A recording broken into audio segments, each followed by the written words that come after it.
चलिए दोस्तों, हम लोग जिस संस्था के लिए काम कर रहे हैं उस संस्था का मूल उद्देश्य है लोग उनके स्वास्थ्य के प्रति जागरूक करना। हमारा काम है लोगों से मिलना, उनसे बातचीत करना, उनको ये अवेयर करना कि आप अपने जीवन के अंदर क्या बदलाव करें, कैसे आपका रहन सहन हो, कैसे आपका खान पान हो, जो एक बेहतर स्वस्थ जीवन जी सके। ये हमारी संस्था का मूल उद्देश्य है। हमारी संस्था दोनों लोग के लिए काम करती है। जो स्वस्थ हैं, भविष्य में बीमार ना पड़े उसकी भी कामना करती है, और जो भविष्य में स्वस्थ हैं हो जाए उसकी भी कामना करती है। हमारी संस्था का नाम है एस्लीपियस वेलनेस प्राइवेट लिमिटेड। ठीक है, अभी कोई संस्था की शुरुआत होती है तो कोई ना कोई उसके मालिक होते हैं। डॉक्टर संजीव कुमार इस संस्था के मालिक हैं, और इस संस्था की शुरुआत करने से पहले भारतीय थल सेना के अंदर थे। थल सेना में उन्होंने 15 साल तक देश की सेवा की। वहां से जब रिटायर होकर जब वापस घर आए तो इन्होंने फील किया कि भारत के अंदर दो मूलभूत समस्याएं हैं, पहली बीमारी और दूसरी बेरोजगारी। इसी सोच के साथ उन्होंने एक अभियान चालू किया, स्वस्थ भारत और समृद्ध भारत का, है ना। नेक्स्ट, अब चूंकि काम करने की बात हो रही है, ठीक है, तो जब काम करने की शुरुआत करते हैं कंपनी है तो कुछ ना कुछ लीगल डॉक्यूमेंट्स की आवश्यकता होगी। हमारी संस्था के पास वो सारे लीगल डॉक्यूमेंट्स मौजूद हैं जिसकी सहायता से आप पूरे भारत के किसी भी राज्य में आसानी से काम कर सकते हैं। और जब स्वास्थ्य की बात आती है तो आप सभी लोग अच्छी तरीके से जानते हैं कि हमारा शरीर जो है, नेक्स्ट, हमारा शरीर जो है इन 7 तत्वों के मिलने से बना है, और इन्हीं 7 तत्वों के हमारे शरीर के अंदर ज्यादा या कम होने की वजह से बहुत सारी समस्याएं होती हैं, जैसे बीपी की समस्या, शुगर की समस्या, किडनी की समस्या, लीवर की समस्या, हार्ट की समस्या, न जाने कितने तरह की समस्या होती है जो इन्हीं 7 तत्वों की कमी और ज्यादा होने की वजह से होती है। लेकिन क्या है दोस्तों, वो एक दिन में नहीं होती। सबसे पहले हमारे शरीर का एटम डिस्टर्ब होता है, एटम सेल को, सेल टिश्यू को, टिश्यू ऑर्गन को। यानी कि जब हमारे शरीर का कोई अंग प्रभावित होता है तब हमें पता चलता है कि फलाने बीमारी ने हमें ग्रसित कर लिया है। अब यहां पे आप सभी से एक छोटा सा सवाल है, आर यू रियली हेल्दी? क्या आप सभी वास्तव में स्वस्थ हैं? स्वस्थ हैं क्या सभी? यहाँ पे लगभग 20 से ज्यादा लोग हैं, और हर व्यक्ति से अगर अकेले पूछा जाए ना तो हर व्यक्ति का अपना अपना एक अलग अलग जवाब होगा। लेकिन दरअसल आपका जो कुछ भी जवाब है ना, वो जवाब दरअसल ना आपका है ना हमारा है। ये WHO का कहना है कि पूरे विश्व के अंदर 10 में से मात्र 1 व्यक्ति पूर्ण रूप से स्वस्थ है, बिलो 20, जो 20 साल से कम उम्र का है। 8 व्यक्ति औसतन है जो हमारी और आप सभी की तरह हैं, जो छोटी मोटी किसी न किसी समस्या से ग्रसित हैं, और 1 व्यक्ति पूर्ण रूप से बीमार है। आज रेडियो, टीवी, मोबाइल के माध्यम से WHO अलार्म दे रही है कि भारत के अंदर डायबिटीज के मरीजों की संख्या सबसे ज्यादा है, हार्ट अटैक से मरने वालों की संख्या सबसे ज्यादा भारत के अंदर है, कैंसर से मरने वालों की संख्या सबसे ज्यादा भारत के अंदर है। और WHO का यह भी कहना है कि भारत की आधी से ज्यादा आबादी आने वाले समय में मोटापे की शिकार हो जाएगी। अब आप सभी लोग अच्छी तरीके से जानते हैं कि मोटापा अपने आप के अंदर एक समस्या है। एक बार किसी इंसान के शरीर के अंदर प्रवेश कर गई तो उसके साथ साथ बहुत सारी बीमारियां चली आती है। अंतर क्या पड़ा है पहले और आज में? पहले जो हमारे दादा परदादा हुआ करते थे 70, 80, 90, 100 साल तक जिया करते थे, जीते आज भी हम लोग 70, 80 साल तक, लेकिन दोनों के अंदर फर्क है। वो एक हेल्दी लाइफ जिया करते थे, अंत के समय में छोटी मोटी कोई समस्या होती थी उसी के साथ वो चल बसते थे। लेकिन आज की बात करते हैं, एक छोटे से बच्चे का जन्म होता है, माँ के गर्भ से उसका ऑपरेशन करके निकाला जाता है, दवाइयाँ दी जाती हैं, सुइयाँ दी जाती है, और जैसे जैसे वो बच्चा बड़ा होता है चलती फिरती एक दवा की दुकान बन जाता है। कारण भोजन। इंसानी शरीर को चलाने के लिए जितने भी पोषक तत्व की आवश्यकता होती थी पहले, वो सब कुछ हमें भोजन से मिल जाया करता था। लेकिन दोस्तों आज इंसान ने अपने लालच के चक्कर में ऐसी ऐसी चीजों का निर्माण किया है, पिज्जा, बर्गर, समोसा, चाउमीन, जिससे सिर्फ और सिर्फ जीभ का टेस्ट मिलता है और पेट का वेट मिलता है, इसके अलावा दूसरा कुछ मिलता नहीं है। दूसरी बात करते हैं, low nutrient level in soil. मिट्टी के अंदर पोषक तत्व की कमी हो गई है। किसान ने अपनी खेत की पैदावार को बढ़ाने के लिए इतना ज्यादा केमिकल और पेस्टिसाइड का उपयोग किया है कि उस मिट्टी के अंदर जो भी पोषक तत्व थे वो अब धीरे धीरे नष्ट हो रहे हैं। वहां से जो कुछ भी हम लोग खाते हैं दाल चावल सब्जी के रूप में, उसके अंदर कुछ मिलता नहीं है, और हम सभी के शरीर के अंदर पोषक तत्व की कमी हो जाती है। दूसरी बात करते हैं कुकिंग मेथड, खाना बनाने की तरीके की बात करते हैं। आज से कुछ समय पहले हम लोग खाना बनाया करते थे जलावन के ऊपर। खाना धीमी आंच पे पकता था, और धीमी आंच पे पकने की वजह से उसके अंदर सारे पोषक तत्व मौजूद रहते थे। लेकिन सर साइंस ने तरक्की कर ली, है ना, धीरे धीरे माइक्रोवेव आ गया, कुकर आ गया, प्रेशर कुकर आ गया, खाना तेजी से पकता है, और तेजी से पकने की वजह से उसके अंदर जो भी पोषक तत्व होते हैं वो धीरे धीरे क्या हो जाते हैं, नष्ट हो जाते हैं। और एक लास्ट छोटा सा स्टोरेज एंड ट्रांसपोर्ट की बात करते हैं।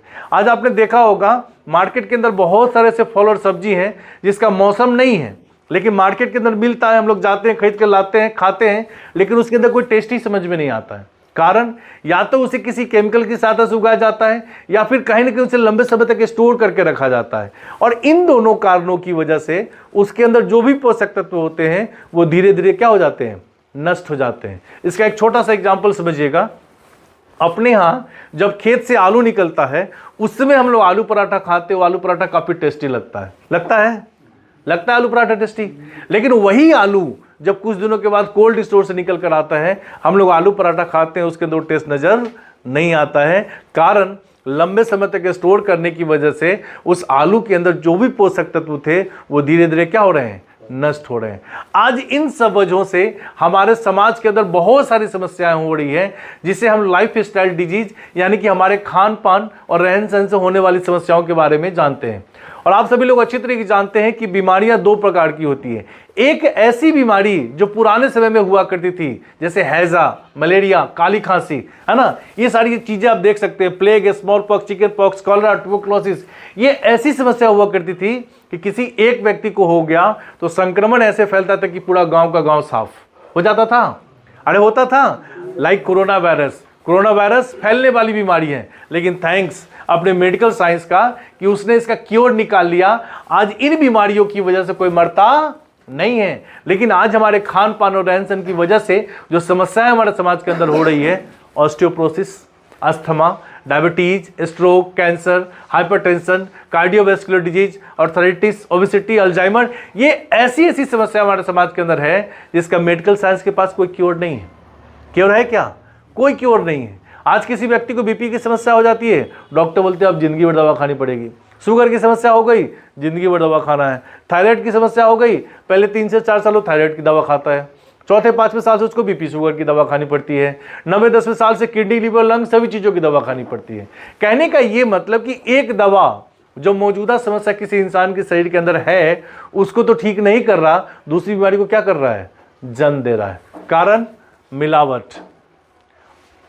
आप सुबह से लेकर शाम तक जितनी भी चीज़ें हम लोग यूज़ करते हैं, उपयोग करते हैं, उसके अंदर कुछ ना कुछ मिलावट पाई जाती है। चाहे वो दूध हो, चाहे वो दाल हो, चाहे वो चीनी हो, चाहे वो तेल हो, हर वो चीज़ जो आज के समय में इंसान यूज़ करता है उसके अंदर कुछ ना कुछ मिलावट, केमिकल पाया जाता है, जो हमारे शरीर के अंदर जो है जहर का काम करता है, जिसकी वजह से हम लोग धीरे धीरे धीरे धीरे बीमार पड़ते जाते हैं। आप इस किसान को देख लीजिए, खेतों के अंदर छिड़काव कर रहा है केमिकल का, चेहरे पर उसने मास्क लगाया हुआ है, इसको पता है कि ये केमिकल हमारे शरीर के अंदर जाएगा तो हम लोग मर जाएंगे। लेकिन यही केमिकल युक्त भोजन हर रोज हम लोग दाल सब्जी के रूप में खाते हैं, स्लो पॉइजन हमारे शरीर के अंदर जाता है, जिसकी वजह से न जाने कितने तरह की समस्याएं होती हैं। कोल्ड ड्रिंक की बात करते हैं, वेलकम ड्रिंक है हमारे समाज का। आज हमारे और आपके घर कोई भी गेस्ट आता है, तुरंत उसे हम लोग चाय, कॉफी और कोल्ड ड्रिंक देते हैं ना। दोस्तों मुझे बताते हुए बेहद दुख होता है कि एक 600 ml कोल्ड ड्रिंक के अंदर 16 चम्मच के बराबर चीनी और केमिकल पाया जाता है। हमें पता नहीं चलता है, स्लो पॉइजन हमारे शरीर के अंदर जाता है, जिसकी वजह से आप देख सकते हैं न जाने कितने तरह की समस्याएं होती है ना।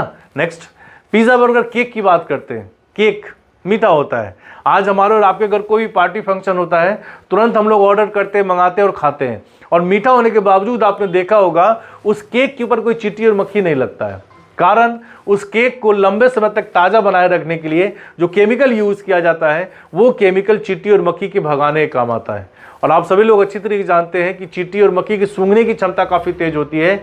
वो इन चीज़ों को दूर से सूंघ लेती है कि इसको हम खाएंगे तो मर जाएंगे, लेकिन हम इंसान ऐसे लालची हैं कि अपने लालच के चक्कर में उसे बनाते भी हैं, बेचते भी और खाते भी हैं। नेक्स्ट बात करते हैं आइसक्रीम। रंग बिरंगे मिलते हैं मार्केट के अंदर, लाल, पीले, हरे, नीले, हर तरह के।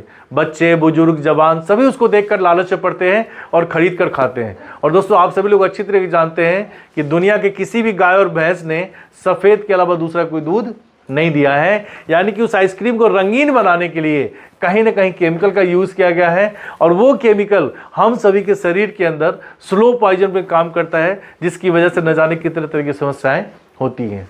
दोस्तों अभी जितनी भी चीज़ें हमने बताई हैं, ये सारी चीज़ें हमारे जीवन का एक अभिन्न अंग बन चुकी है। हम चाह कर भी इन सब चीज़ों की रोकथाम अपने जीवन के अंदर नहीं कर पाते, लेकिन अगर कोई इंसान इन सब चीज़ों की रोकथाम अगर अपने जीवन के अंदर करता है तो बहुत सारी सी समस्याएं हैं जिससे वो अपने आप को, अपने परिवार को और अपने समाज को बचा सकता है।